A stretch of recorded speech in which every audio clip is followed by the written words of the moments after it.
L'incontinence à l'effort est en fait le fait de ne pas savoir retenir une envie d'aller uriner pendant l'effort. Donc c'est-à-dire que le contrôle sphinctérien ne se fait pas bien et on peut avoir des fuites pendant l'effort, donc qui est un problème assez dérangeant chez les femmes, plus courant chez les femmes que chez l'homme en général. Donc voilà, ce n'est rien de plus.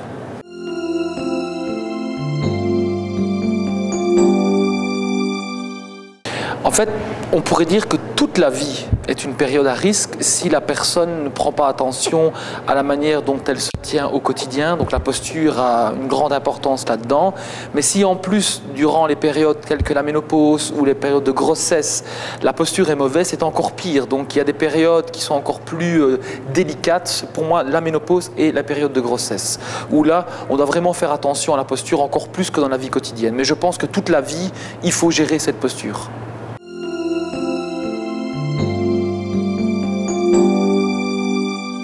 Donc les conseils pratiques pour la posture au quotidien, c'est qu'il faut faire attention parce que notre quotidien, ce qui nous tue, c'est le confort en fait. On croit toujours que le confort c'est bien, mais c'est ce qu'il y a de pire, c'est-à-dire les fauteuils, les sièges trop confortables, les dossiers, les sièges baquets dans les voitures. Donc ce qu'il faut éviter, c'est tout ce qui est position d'avachissement, le fait de se laisser aller. Donc on va essayer de se tenir le plus droit possible dans la vie quotidienne. Quand on s'assoit, d'éviter d'aller mettre son dos contre le dossier, de relâcher la sangle abdominale, parce que ça fait du bien au niveau musculaire. Mais au niveau articulaire, il y a des tassements, donc ça va être mauvais aussi pour tout ce qui est phénomène d'hernie discale, etc. Et pour l'incontinence, ça va pousser les organes vers le bas, appuyer sur les abdominaux et le périnée et créer les fuites, justement. Donc ce qu'on va éviter, justement, c'est les tassements, s'autograndir en permanence, que ce soit en position assise, en position debout. Par exemple, le soir, si vous voulez regarder dans le fauteuil tranquille et vous mettre correctement, mais couchez-vous. Allongez-vous latéralement au lieu plutôt de vous avachir dans le fauteuil. Si vous êtes petit en taille, n'hésitez pas à surélever vos pieds. Donc, c'est-à-dire au bureau, si vous avez les jambes qui pendent dans le vide sur la chaise, mettre un cale-pied, un réhausseur, pour que le genou soit au moins au niveau de la hanche, voire même un peu au-dessus. Vous avez moins tendance à vous tasser quand la position est basse dans l'assise.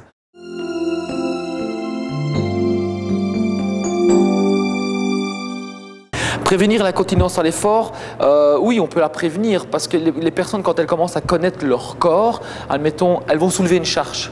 Elles savent très bien que si elles ne font pas attention à ce moment-là, ils risquent d'avoir une fuite. Mais elle va corriger sa posture pendant qu'elle va soulever la charge, demander qu'elle contracte le périnée parce qu'elle aura appris à le faire et à expirer, donc à souffler pour limiter la pression. Et là, on peut prévenir l'incontinence.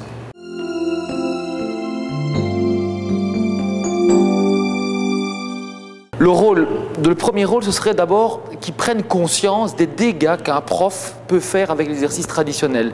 Quand le prof n'est pas formé, l'éducateur n'est pas formé, il va préconiser des exercices, notamment on va dire les fameux crunch, les abdominaux traditionnels, qui vont avoir un impact très négatif sur la sangle abdominale et le périnée. Donc le rôle du prof, là, ce serait de se former aux nouvelles techniques, une fois qu'il est formé, de pouvoir faire passer ces nouvelles techniques chez ses clients ou patients, c'est-à-dire apprendre à faire les abdominaux correctement, à respirer correctement et à se posturer dans la vie quotidienne. Parce que je pense qu'un éducateur physique, il ne doit pas seulement agir au niveau du geste sportif, mais aussi au niveau du geste quotidien. Parce que pour un sédentaire, la vie quotidienne, c'est son sport.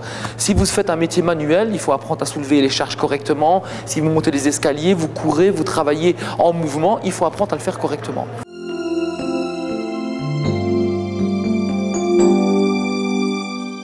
Je pense que dans cette période, il ne faut pas hésiter à faire un travail préparatoire. Donc moi je conseille à toutes les mamans, dès qu'elles vont savoir qu'elles vont avoir un enfant, déjà de commencer une gymnastique, on appelle ça une gymnastique périnatale puisqu'elle se fait avant, au moment et après la grossesse, donc de commencer le plus tôt possible une gymnastique adaptée à son état.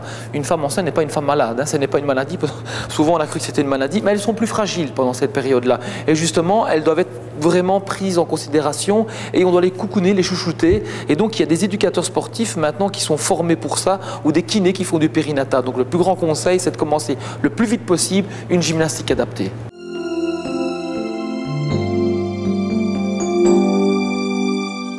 La ménopause, c'est une période critique de la vie d'une femme, donc je pense qu'elle doit être suivie au niveau hormonal, au niveau diététique, parce que la diététique est importante à ce moment-là, l'alimentation est super importante pour la prise de poids, etc.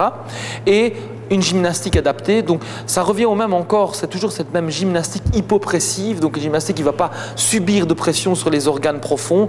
Donc les techniques telles que les méthodes Pilates, méthodes de Gasquet, les méthodes douces, le yoga en autograndissement, etc. sont de bons exercices, de bonnes méthodes pour cette période-là de la vie. Et surtout éviter les gros cours à la mode tels que les danses, où il y a beaucoup d'impact et de sauts qui vont provoquer justement des poussées sur les organes profonds, et préconiser plutôt les disciplines à impact léger, voire nul, sur la sangle abdominale et le périnée, quoi.